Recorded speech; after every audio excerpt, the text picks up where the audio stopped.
जीवन में कई बार ऐसे अवसर आते हैं कि आप लोगों से मिलने जाते हैं और उनसे कुछ आकांक्षाएं भी रखते हैं, और कई बार जीवन में ऐसे अवसर भी आते हैं कि लोग आपसे मिलने आते हैं। इसलिए अतिथियों का सम्मान करने से पूर्व सदा कुछ बातों को स्मरण रखना आवश्यक होता है।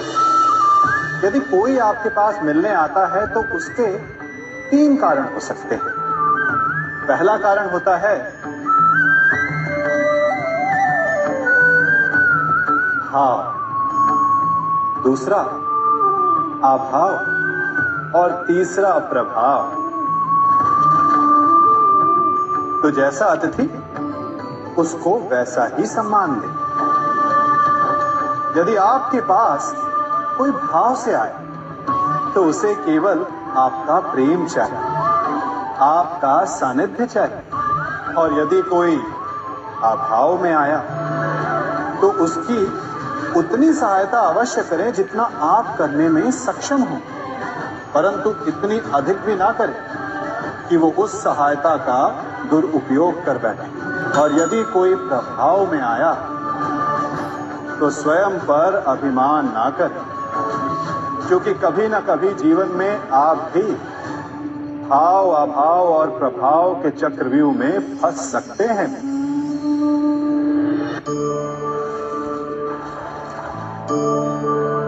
संबंध एक सहारा होता है जीवन का, और संबंधी वो होते हैं जिनसे आवश्यकता पड़ने पर सहायता मांगी जा सके, जिन पर विश्वास किया जा सके कि बुरे समय में वो हमारे काम आएंगे।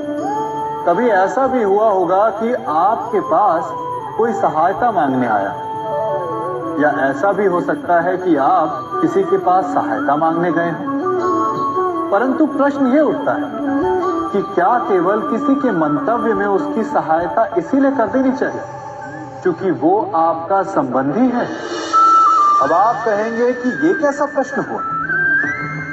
तनिक सोचिए, एक अस्त्र बनाने वाला जब अस्त्र बनाता है तो ये अस्त्र किसको देना है उसका अधिकार उसी के पास होता है। वो चाहे तो ये अस्त्र किसी को भी दे सकता है, वो एक सैनिक को भी दे सकता है या एक डाकू को भी, और यही अस्त्र 2 भिन्न कार्य कर सकती।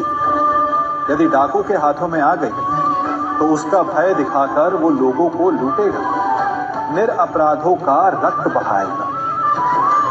सहायता करने वाले की भी अवस्था ऐसी ही होती है। इसलिए किसी की सहायता करने से पूर्व ये विचार कर लेना आवश्यक है कि किसे क्या, कब और कितनी सहायता देनी चाहिए कि उसका दुरुपयोग ना हो। यदि आपकी सहायता से कोई अधर्म हुआ तो उसके उत्तरदायी आप ही होंगे।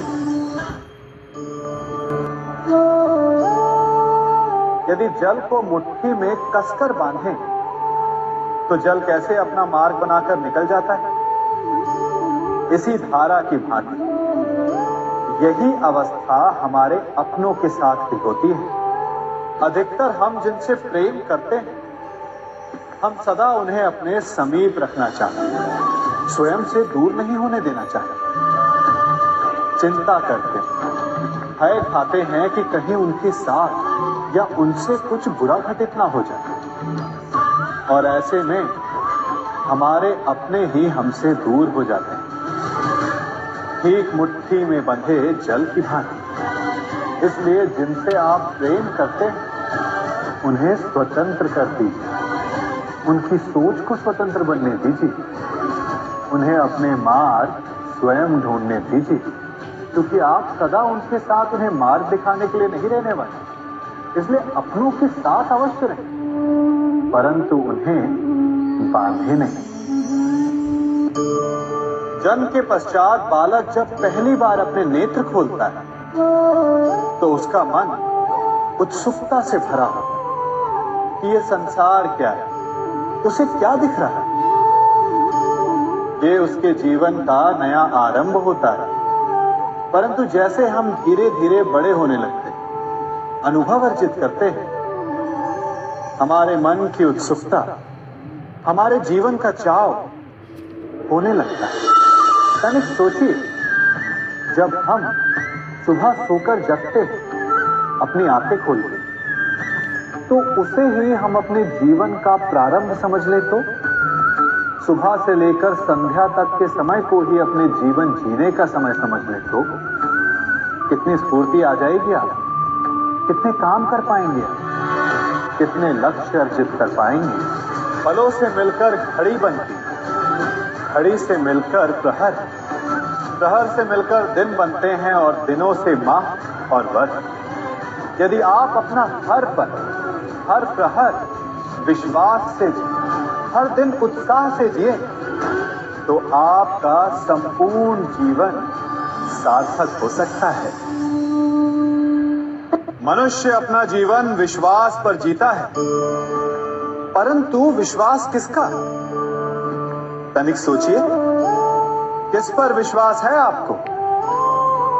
महापुरुषों की कही बातों पर, ग्रंथों में लिखे ज्ञान पर, माता पिता की सीख पर, या मित्रों के दिए गए निर्देशों पर, या फिर मेरी कही बातों पर? ये सब विश्वास अपूर्ण है जब तक आपको स्वयं पर विश्वास ना हो। यदि विश्वास करना है तो पहले अविश्वास करने के विज्ञान को भी सीखना चाहिए। आप किसी की बातों पर विश्वास न करें, आप अपने मन से पूछें, अपनी अंतरात्मा से प्रश्न करें, और जो उत्तर मिलेगा वही सबसे उचित होगा। जब आप अपने मन, अपनी अंतरात्मा पर विश्वास करना सीख जाएंगे तो नीति, ज्ञान सब आपके भीतर से स्वतः उमड़ेगा। और यदि आप स्वयं पर ही विश्वास ना कर पाए तो धर्म ग्रंथों में लिखे श्लोक, महापुरुषों की वाणी, माता पिता की सीख या मित्रों का निर्देश कोई भी लाभ नहीं दे पाएगा। एक पिता होने के नाते आप अपनी संतान के लिए क्या करते हैं? उसके लिए बहुत सारी सुविधाएं जुटाते, बहुत सारा धन कमाते है ना? और क्या आपको ऐसा लगता है कि यही उचित है आपकी संतान के लिए? इस पंछी को देख रहे हैं,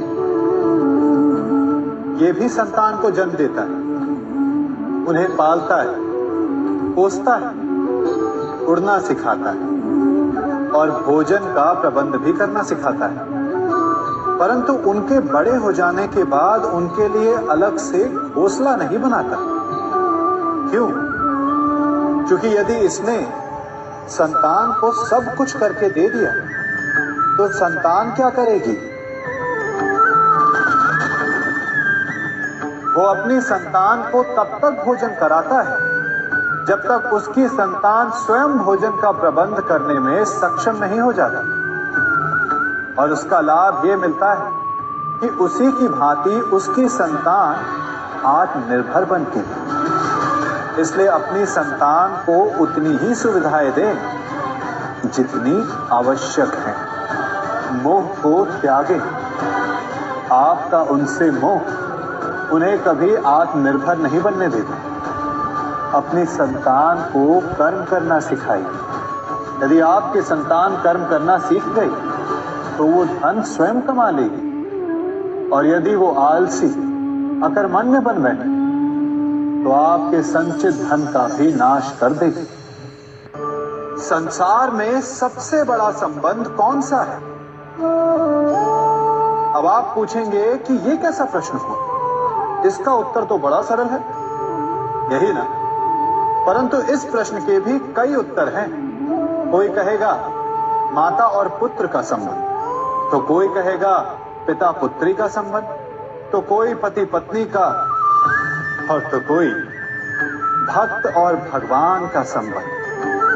परंतु तनिक गहराई से देखेंगे तो पाएंगे कि ये सारे संबंध या तो जन्म से जुड़े होते हैं, या समाज में बना दिए जाते हैं, या फिर किसी आकांक्षा के चलते बनते हैं।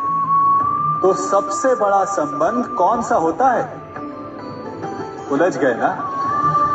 सबसे बड़ा संबंध होता है मित्रता का, क्योंकि मित्र हम स्वयं चुनते हैं, जिसमें ना कोई आकांक्षा होती है, ना ही कोई स्वार्थ छिपा होता है। यदि कुछ होता है तो केवल साथ का आनंद। अपने बीते दिनों को स्मरण कीजिए।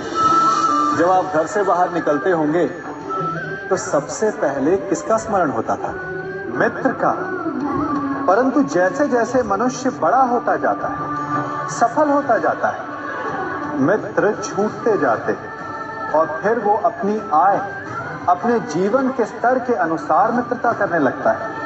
उसके मन में ये विचार आ जाता है कि मित्रता बराबरी वालों से ही होनी चाहिए। यही सोच अनुचित है, क्योंकि मित्रता बराबर वालों से नहीं होती, मित्रता हमें बराबर करती है। इसलिए नए मित्र अवश्य बनाइए, परंतु अपने पुराने मित्रों को भूलिएगा मत। दोस्तों वीडियो अच्छी लगी हो तो सब्सक्राइब कर दीजिएगा। धन्यवाद।